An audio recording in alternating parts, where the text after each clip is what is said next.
नगर परिषद निवडणुकीच्या पार्श्वभूमीवर महाराष्ट्रात एक नवीन प्रचार शैली समोर आली। अनेक नेत्यांनी आपल्या प्रचार सभांमधून थेट संबंधित मंत्र्यांना फोन करून मतदारांच्या समस्यांवर तात्काळ उपाययोजना करण्याची ग्वाही दिली।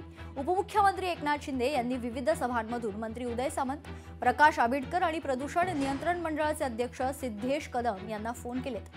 त्यांनी एमआयडीसी उभारणी, रुग्णालयांची दुरुस्ती आणि वायू प्रदूषणावर त्वरित कारवाई करण्याची मागणी केली आहे। संगमनेर, यवतमाळ आणि पाचोरा येथील सभांमध्ये त्यांनी नागरिकांना दिलेल्या आश्वासनांवर त्वरित कार्यवाही करण्याचे निर्देश दिलेत।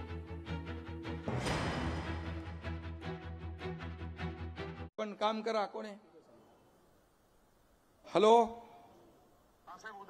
उदय सामंतजी, मी इथं पांढरकवड्यात सभेत आलोय।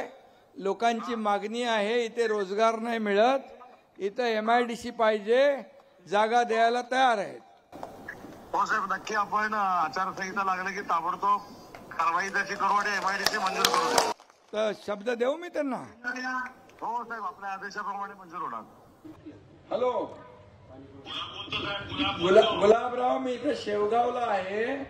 आता इथल्या लोकांनी म्हटलंय की पाणी पुरवठा योजना जी आहे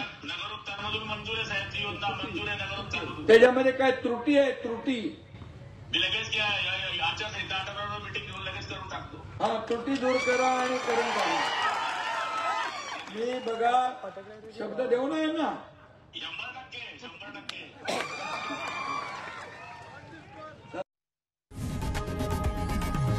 लोकशाही मराठी ऐका, पहा, जागरूक रहा।